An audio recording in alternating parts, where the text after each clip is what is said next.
Basically, we're completely honoured that Dr. Contreras is here today with us. It's a fantastic honour for us as a charity to be hosting him here. He hasn't been here for a while, and how great. So I'd just like to pass you straight over. Thank you very much. Thank you. It's truly an honor to be here with you this morning to talk about our work and the things that we've been doing. We just wrote a book called 50 Critical Cancer Answers, and these are questions that we asked a good number of our patients to write us about so that we could answer the questions. And I would say that about 60% of the questions were about breast cancer.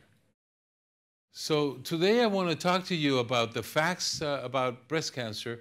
What are the challenges, and then what is it that we can do about it?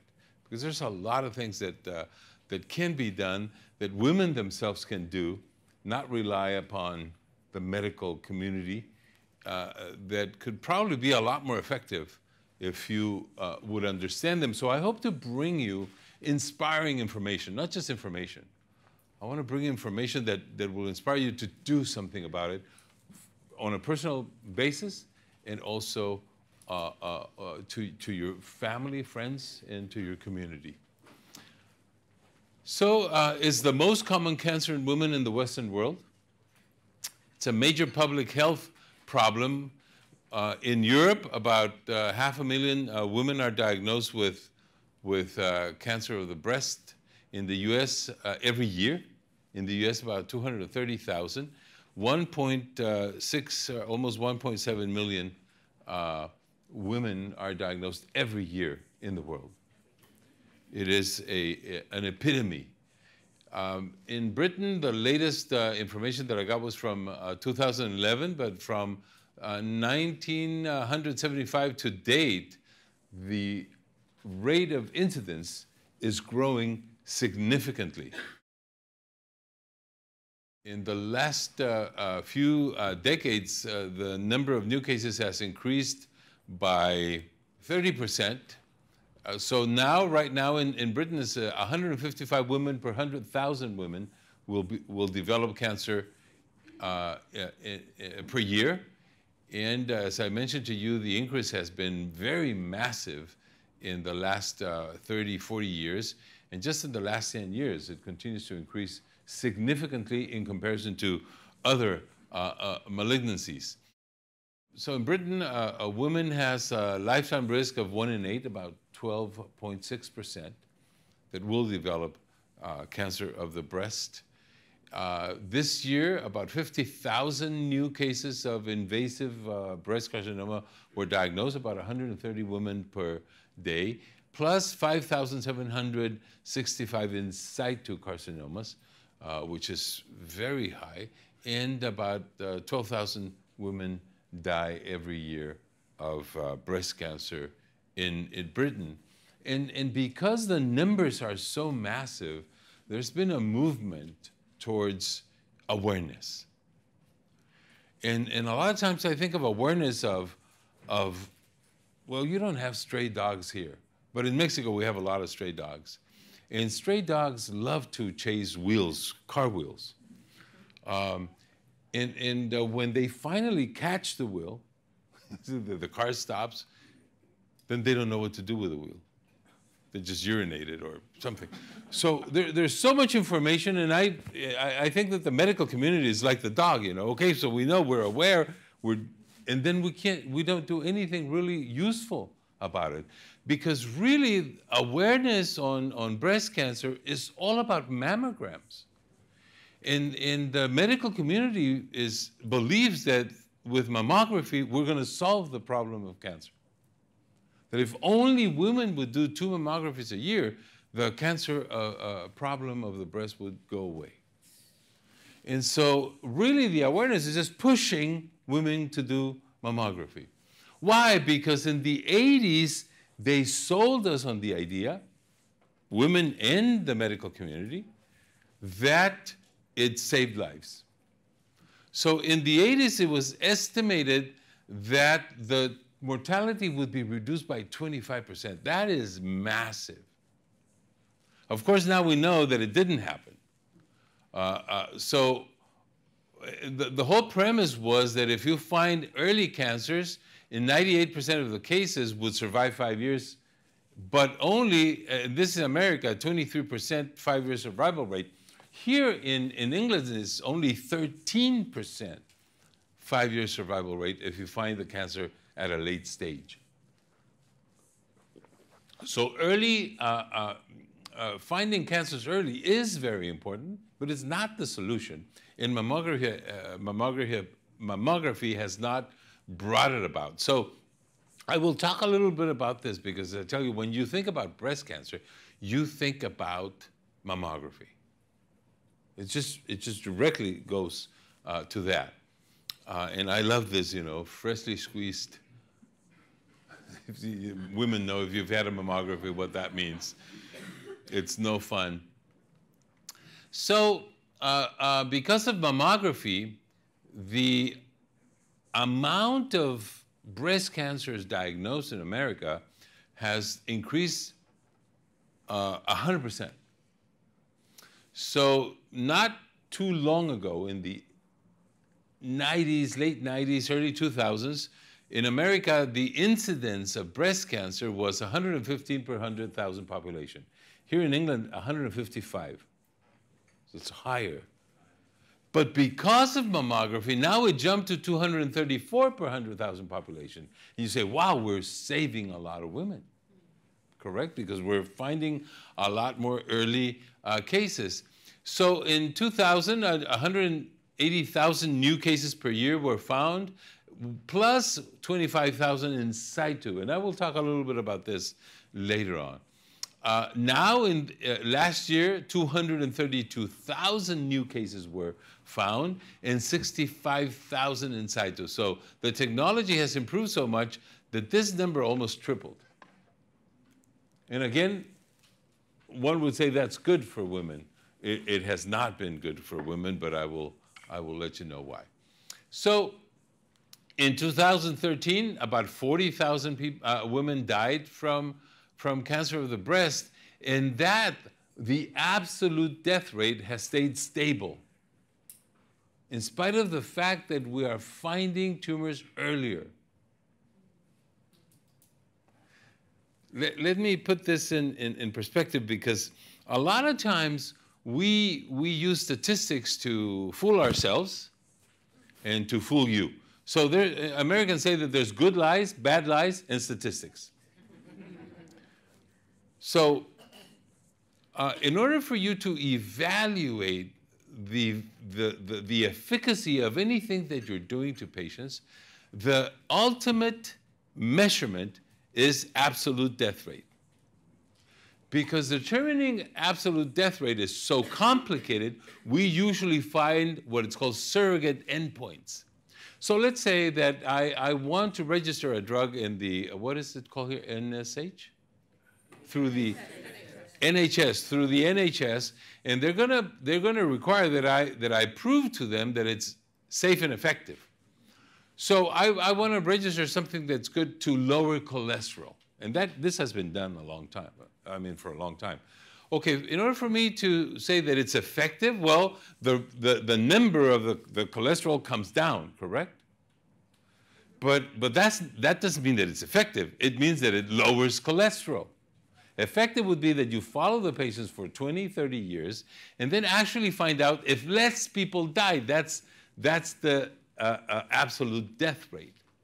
Because it takes so long and it would be so expensive, the NHS will accept the surrogate endpoint, which is if you prove that the cholesterol came down, then your drug is effective. The interesting thing is that many of those cholesterol-lowering drugs, at the end of the day, as you say here in America, I mean in the UK, that is 30 years, the death rate actually was higher in the people that had lower cholesterol because of those drugs.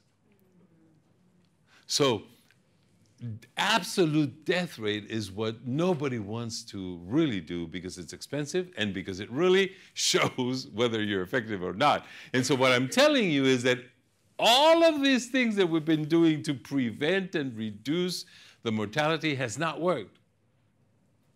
The death rate continues to be the same. So the question is, do mammograms really save lives? They don't. This is a study that was published in 2012, effect of 3 decades of screening mammography on breast cancer incidence. In the last 10 years, studies have shown that mammography has either a limited impact on breast cancer mortality or none at all.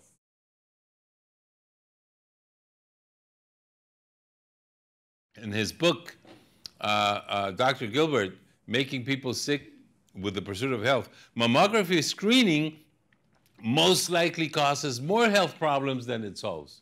So not only is it not helping, it's being really bad for women in many ways. One of the ways that has been proven is that every time a woman takes a mammogram, her chances of developing breast cancer increases by 2% because of the radiation. In spite of the very new machinery that we have now, which has lowered the amount of rads. And the main reason for that is that we're screening a bunch of young ladies. And the breast is never fully developed until the end of the first full-term pregnancy. So even if you're 70 and you never had children, your breasts are underdeveloped. And underdeveloped tissue is a lot more sensitive to radiation than developed tissue. It's a big problem. But he's talking not only about that.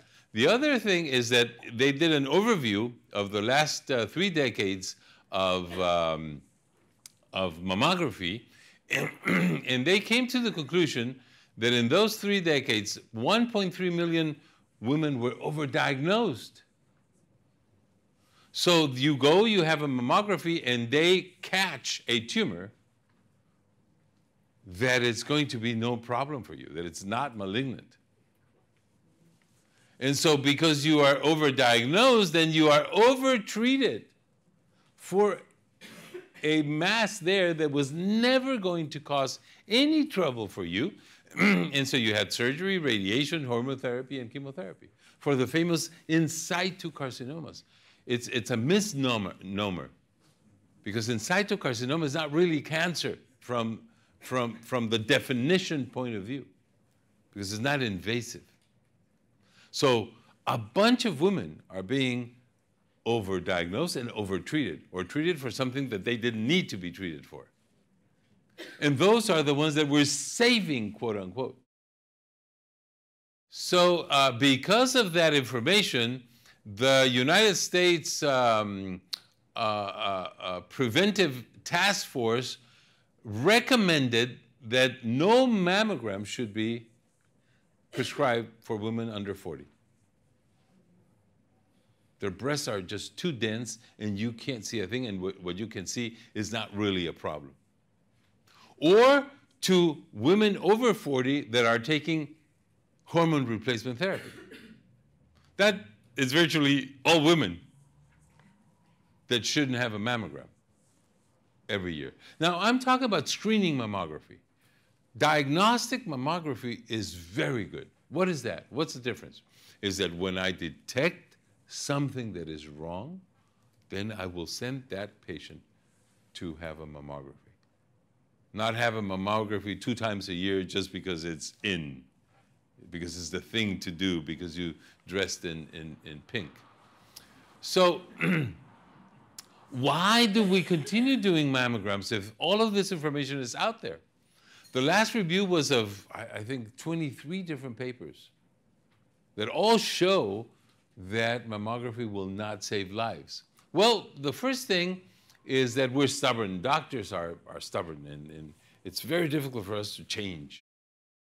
These authors, Blair and Gilbert, came to the conclusion that the women that are stating that their lives was saved are those survivors that are likely victims of overdiagnosis. What does that mean? Oh, I survived cancer. A cancer was never going to kill you. And you have therapy for something that was not going to be a problem for you. And the second thing is that doctors are so convinced that they coerce the patients. And so if you come to your doctor and say, well, here I think you have no choices, right? I hope you do have, but a lot of doctors in America will tell you, well, I can't be your doctor if you don't agree to have a mammography. It's very coercive. Even if you're convinced and you don't want to do it, then you'll be left with no doctors.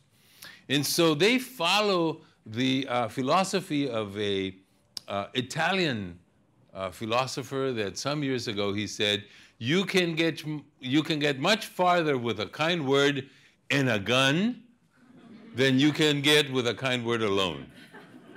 It was Al Capone. So that's the way we get our patients to do things. Because, you know, they're so counterintuitive that if you don't put a gun to, if you don't start chemotherapy today, you'll be dead. So why is it that we're having so much cancer of the breast? And so we get the bright idea as doctors and scientists, it must be in the genes. So we're looking at the family tree. You are inheriting cancer. The BRCA or the BRCA gene mutations were discovered in England. BRCA1 was discovered in 1994, and the BRCA2 was discovered in 1995 here. So, intensified screening may identify disease, that they're talking about mammography, at a favorable stage, but it doesn't prevent cancer. See, women get up in the morning, they comb themselves, and I'm going to do my mammogram because I'm preventing. You're preventing nothing. If you find it in early stages, already late. And so you have the idea that doing mammography is preventing. You're not preventing anything at all. So Holtzman, in his publication at the New England Journal of Medicine in 2000 said, healthcare will shift from a focus on detection and treatment to a process of prediction and prevention. That is, if I can predict that you will have cancer, then I can prevent it.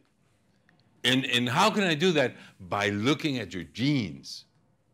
How prone are you to developing such and such cancer? And nowadays we can actually do that by studying your genome, your personal genome, okay? And that's where we're going. That's the future of medicine. So he says, you can imagine having an infant tested at birth and a result that says you are susceptible to disease A, cancer of the breast, cancer of the colon, diabetes, whatever, and physicians will, the argument goes, be able to tailor drugs to a patient's genetic profile. This has been contested now in America because of insurance. Because if I find a gene that tells me that you're going to develop cancer in the next 40 years, that's going to be a pre-existing condition, and thus you cannot get insurance. Or you cannot get work, or whatever.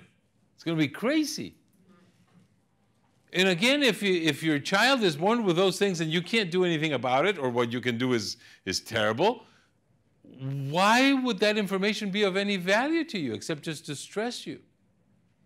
But it's being done.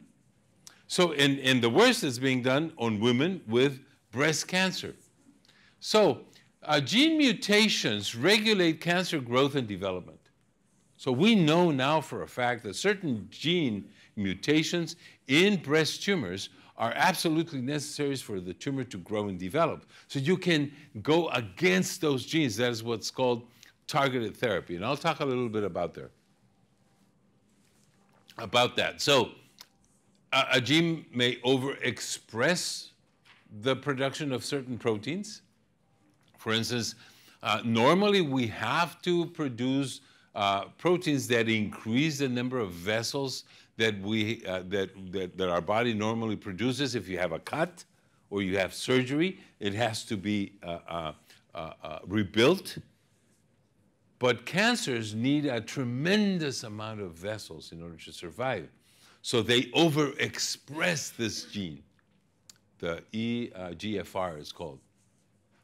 And so genes that are mutated accommodate the production of proteins for tumors. And so you can attack those genes. That's the new wave of treating patients. So we can, by finding the genome of the tumor, which is what we're doing now, we study thousands of genes from a tumor. And with those genes, we can establish how aggressive it is, and then what therapy we can do. So the first therapy designed was for breast cancer patients with breast cancer mutations. So, as I tell you, here in England, the BRCA or BRCA1 and 2 were discovered in 1994 and 1995. And when women have these BRCA genes, they increase their chances of developing cancer of the breast between 56 and 83%, in comparison to normal women that have 12.8%. So that is massive. And when you have this risk, genes, your chances of developing ovarian cancer goes from about 5% to 40%. So now I know if you have those genes, your risk is very high in comparison to women that do not have this gene. So what am I going to do about it? I'm going to treat you. Right? Because I know that you're going to do that. So what's the therapy? Removing your breasts. Because you have such a high chance of developing cancer that I'm going to remove your breast. So imagine if we find a gene for the brain. What are we going to do?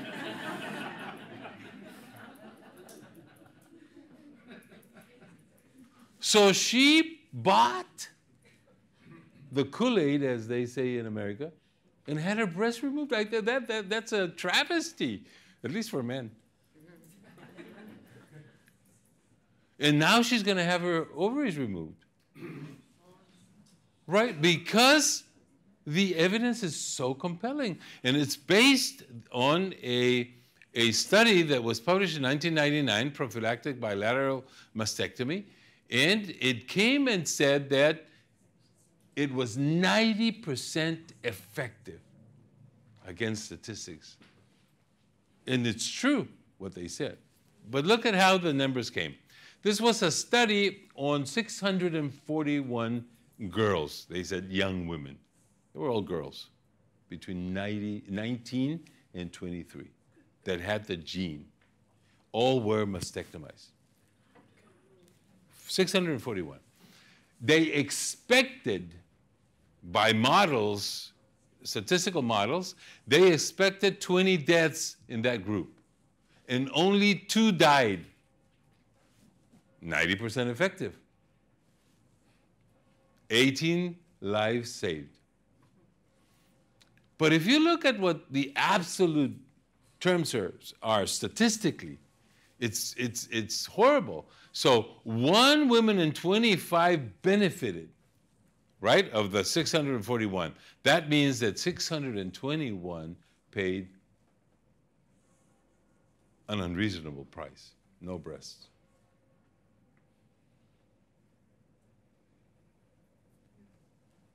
I have 4 daughters. My wife, I have 4 sisters. I've been surrounded by women all my life. I have 2 granddaughters. This is something that I cannot believe that people are doing this. On false premises which is worse, there was an assessing of what would be the benefit for women to do a bilateral mastectomy as a prevention, okay? So on women that have the normal risk of 12.8%, they would gain 8 months of life by removing their breasts. Somebody that the mother and the aunt and the grandmother had cancer, which they have a 40% lifetime, they almost get 3 years extra.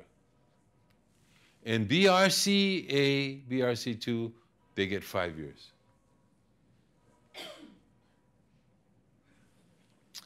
So are there alternatives? Well, one guy did a very, very good study with MRIs. MRIs have no X-rays, so the breast would not be affected, okay? And you can detect very small tumors on MRIs. So if you detect it, then you remove it. But why remove it if it never comes up?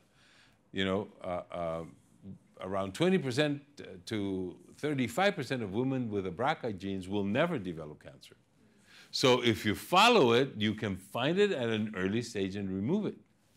And so they followed 9 women with BRCA mutations closely. None of them died. So if you have the BRCA genes, you change your lifestyle, you do follow up with MRIs, you can save your breasts. This is the type of information that is not provided. It's too bad that they didn't tell this to Angelina Jolie. So because of the Angelina Jolie, I wrote an article that was published in Glamour on, and my daughter Marcela works at Glamour, and so we wrote, how can you really prevent cancer? And I was talking precisely about these things. Because there's many things that you can do as women in order to really prevent cancer, not detect it early. And so Holtzman says, in our rush to fit medicine with the genetic mantle, we are losing sight of other possibilities for improving public health. Completely, we're missing the mark. Differences in social structure, lifestyle, and environment account for much larger proportions of disease than genetic differences. That's true. If you think about it, 95 to 96% of all of the women that develop cancer now do not have gene mutations at all. What does that mean? It means that the genes play a very minor role. What we're inheriting is really bad habits and cookbooks. So if I eat the same way that my mother eats and she had breast cancer, well, the possibilities that I develop breast cancer are very high. I didn't get bad genes. And this Plotkin says, increased incidence of breast cancer may be an unwanted accompaniment to what most Americans view as social and material progress for women. So there's been a number of very interesting studies that show that the wealthier you are, the higher your incidence of cancer is. So this is a study done here in England about deprivation. So the richer you are, the higher your incidence of cancer. And as you have less and less and less money, you have less cancer of the breast. And so this study is from 52 countries, okay?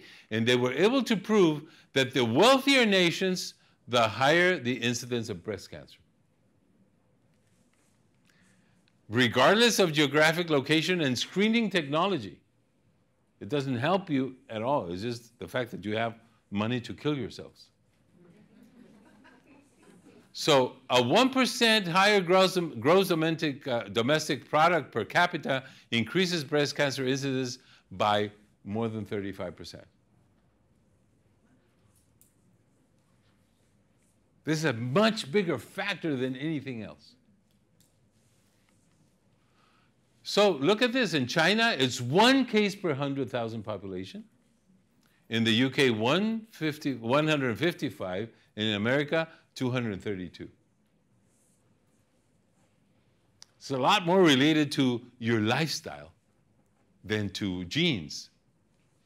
So Charles Henneken says, I believe that the take-home message that I want to give you today to the public should be that cancer risks in the US or any wealthy country today are largely determined by personal habits, not external environmental factors.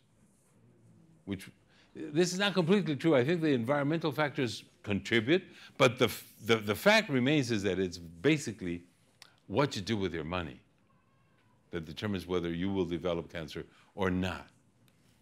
So women have an increased risk because of personal wealth, not due to pollution, electrical wires, or genes. I wrote in one of my earlier books about the Long Island breast cancer conundrum, and it was linked 25 years ago to a atomic generator for electricity that broke down and contaminated the area with radiation. And so for a long time, we all thought that the radiation caused the increase of breast cancer in that area. And these guys are saying it's not true. It's the money. So Chinese women that eat like American women have the same incidence of cancer in China or in Mexico, or it doesn't matter. Rich women are going to have a lot more breast cancer than poor women. Why? Because they have more estrogen circulating for longer periods of time. This is the main reason. So cancer of the breast is related to the estrogen exposure window.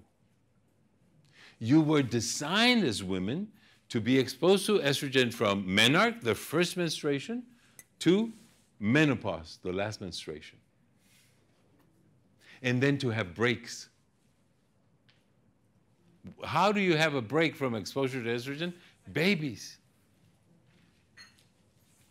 So what's happening to wealthy women? They don't have children, or they start very late.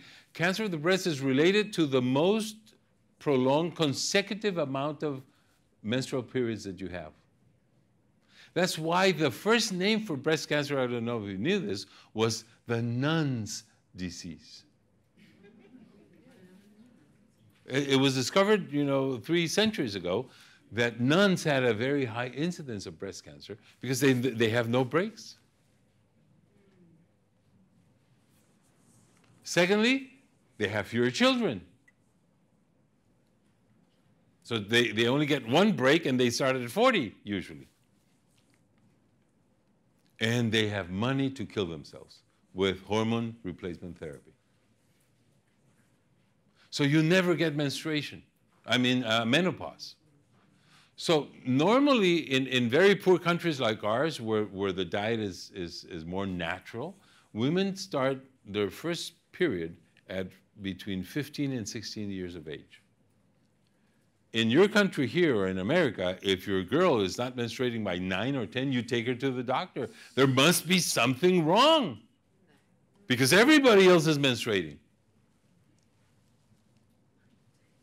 So just there, you added 5-6 years of exposure to estrogen.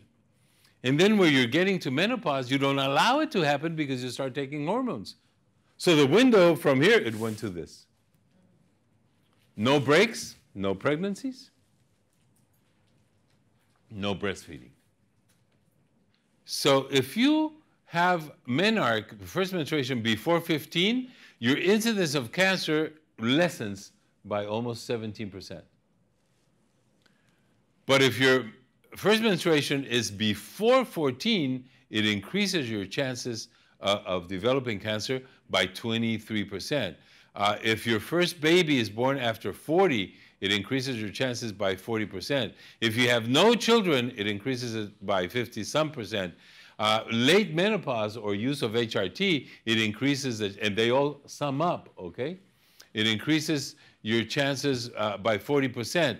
If you have a benign breast disease, which nowadays most women have because of our diet, it increases it by 50%. If you have a mother or sister with breast cancer, as I mentioned before, it increases it by 50% or more. A spontaneous abortion, first abortion, will increase the chances by 15%. But if you have an induced abortion of the first pregnancy before full-term pregnancy, it will increase your chances of breast cancer by 150% because your breast never developed. So breast cancer is a cultural problem more than anything else. The pill also increases the breast cancer incidence. So they were giving women, sold women and doctors for the longest time that they needed to take HRT because it protects them from heart disease, and more women die from heart disease than from cancer. And so everybody was taking HRT. So finally, until 2002, a study was designed to see if it really helped women. And this was going to be a 15-year study. It had to be stopped at 5.2 years. Why? Because the risk exceeded the benefits.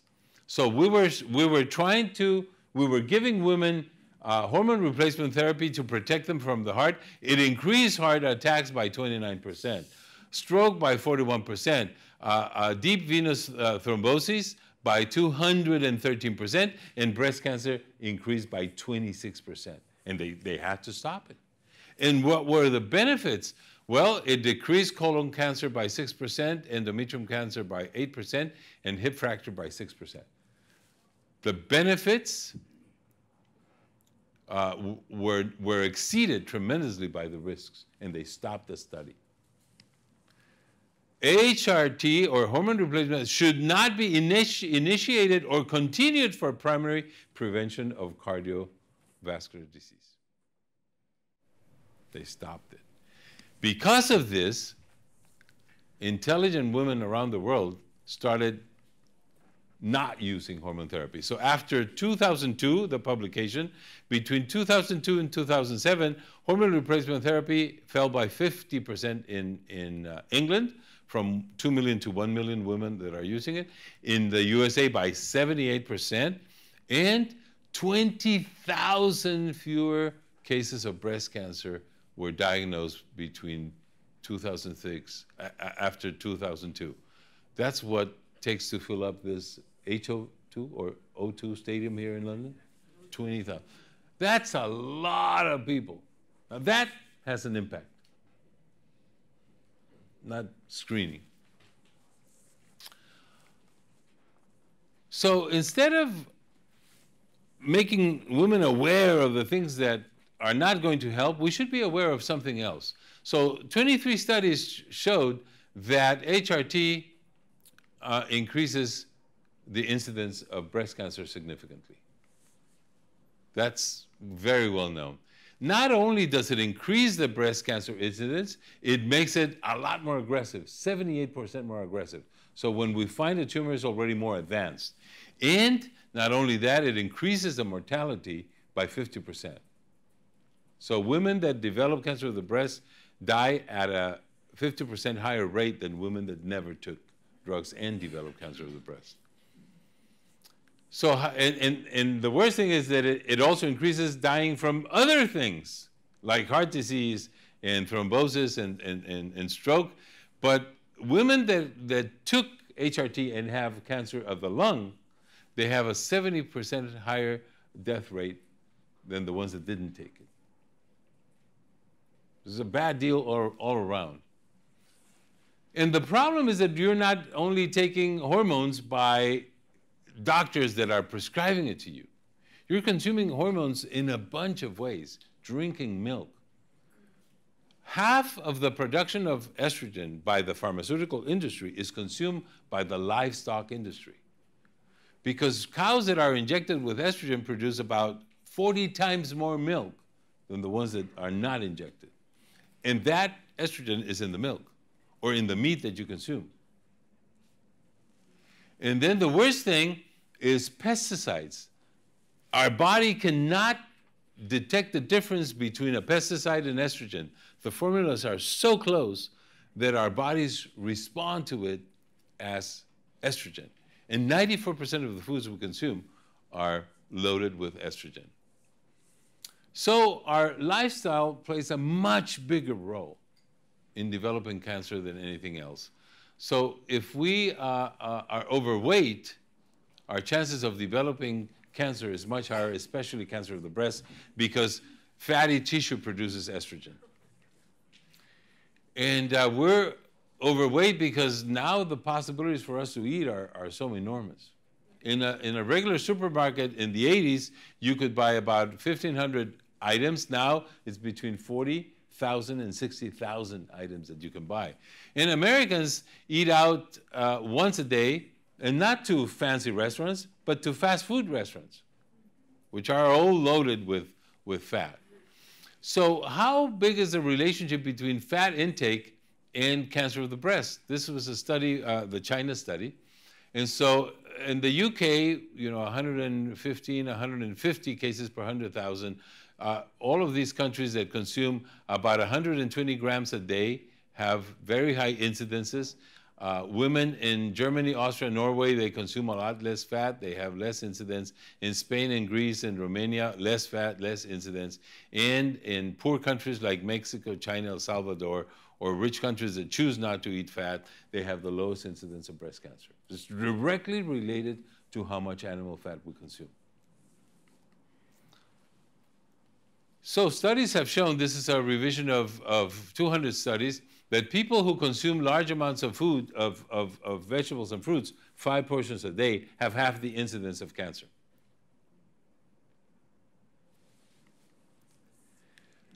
So if the information is so compelling about the impact of food, what is it that we doctors, especially oncologists, know about nutrition? Especially when the father of medicine said, your food shall be your medicine and your medicine shall be your food, right? That's, Hippocrates said that. How much do we know? Nothing. We don't study nutrition at all. And that's why the incidence and death rate of diseases is going through the roof. And there was only one case where they are taking into consideration. This is the death rate per 100,000 population in the 50s for heart disease, cerebrovascular disease, and cancer. So cardiologists have taught their patients to eat differently, to take diet into effect. So look at the drop.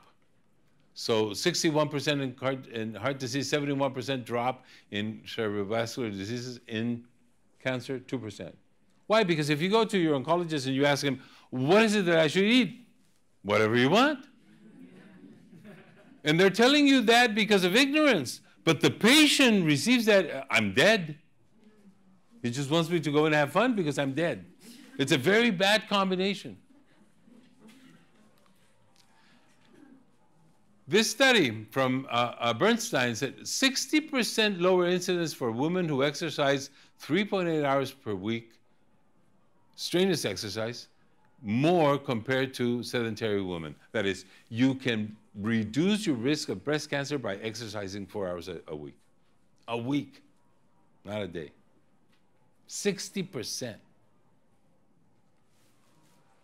Another study, 50% less breast cancer in adult women who were athletes in college. So even if they stopped doing exercise, it still protected them. And then there's more than 60 studies that show that physical activity will lower cancer of the breast. And it's really walking. Just by walking a half an hour a day, you will reduce your chances of breast cancer between 30 and 45%. The more exercise you do, the better. So what is it that we do at the Oasis of Hope? And I will do this in the next 5 minutes. Well, we are looking at the unifying concept of cancer rather than the diversity of genes. Right? I told you that we're studying about 7,000 genes. And every gene has a mutation that promotes the production of a certain protein. And for that, we have developed what are called monoclonal antigens. And a monoclonal antigen will block the production of that mutation, that protein caused by that mutation. Each monoclonal antigen costs around 5,000 to 7,000 pounds per month. Breast cancer women usually have 15 to 25 mutations. So just add up. It's crazy. No matter how rich your country and how much taxes you pay, it's not going to happen. And that's the trend. That's what's called, tailor-made medicine. So what we do is that based on a concept from the 1930s by Dr. Otto Warburg, instead of going to the very diverse genetic problem, why don't we go to the common denominator? Whether it's cancer of the breast or cancer of the colon or leukemia, malignant cells need to eat. And the thing is that they only like sugar.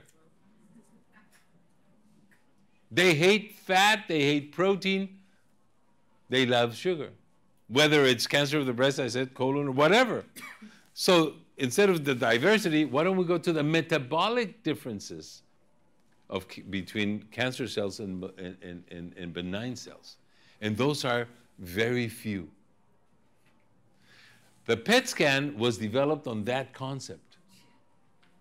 You give a woman sugar, radioactive sugar. The tumors love the sugar. They uptake it to the point that the tumor actually lights up because they uptake the sugar. So if you reduce the amount of sugar, you're going to have better results. So you can do that through diet and to many other words. And so we have developed the Contreras metabolic integrative therapy because we are aiming at the metabolism of the cancer, and we're obtaining much better results. And our philosophy is quite different. In the world right now, we're studying tumors. So you say, well, that makes sense. If we want to cure cancer of the breast, let's study cancer of the breast, the tumor. But we forget about the patient. And our aim, again, in research is more tumor than metastases.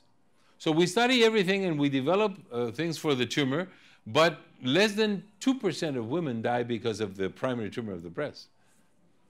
98% die because of the metastases, and we never study them. And so our philosophy is what Hippocrates said: first, do no harm, and secondly, what Jesus said, love your patient as you love yourself. Interesting, most oncologists would never take chemotherapy, yet we recommend it. So we don't take our own medicine. We just give it to you. And then the way we evaluate result by what happens to the tumor. As I give you chemotherapy and the tumor diminished. And what happened to you? I died. Right? So that's what I call a successful failure. I cured the patient, but I killed him. So our aim is to keep our patients alive. But sometimes they're alive 5, 10 years later and they still have a tumor. So it's called a failure. Well, to me, that is a failed success. Because, you know, if 20 years from now you're alive, but you're not cured, what would you rather be, cured and dead or not cured and alive? Right? So that's our aim, is to provide quality of life over an indefinite period of time. Now, if the patients are cured, we're not mad, okay? If the tumors go away, we're not mad. So integrative oncology, what you were talking about, is one that says, hey, alternative medicine doesn't have all of the answers, and conventional medicine doesn't have all of the answers, but both of them have. We just put them together. And so we are holistic in the sense that cancer patients not only have physical needs, they also have emotional and spiritual needs. Eclectic, because we're going to get the best from wherever, depending on what you need. So if you need surgery or chemotherapy or radiation, we will use it within the concept of we love our patients as we love ourselves. So every time we design a chemotherapy protocol, would that be something that I would take myself? Would I give it to my wife? Well, my mother. If you don't want to get then it's personalized, and we develop a treatment that can be taken for a long time. Only natural things can be taken for a long time. And then according to new findings, we will adapt our therapy. And so it's a state-of-the-art research, and we have treated over 100,000 patients with this. And so this is our integrative metabolic treatment at the Oasis of Hope. And everybody has good results, but I'll just finish with this. We did a prospective clinical trial of breast cancer patients in stage 4. And we compared it, because we're a small entity, we cannot do double-blind studies. So you are allowed by the book to compare your study against published reports. So we just include patients that are similar to ones that were published. And this is what we did here. So all of them were stage 4 breast cancers.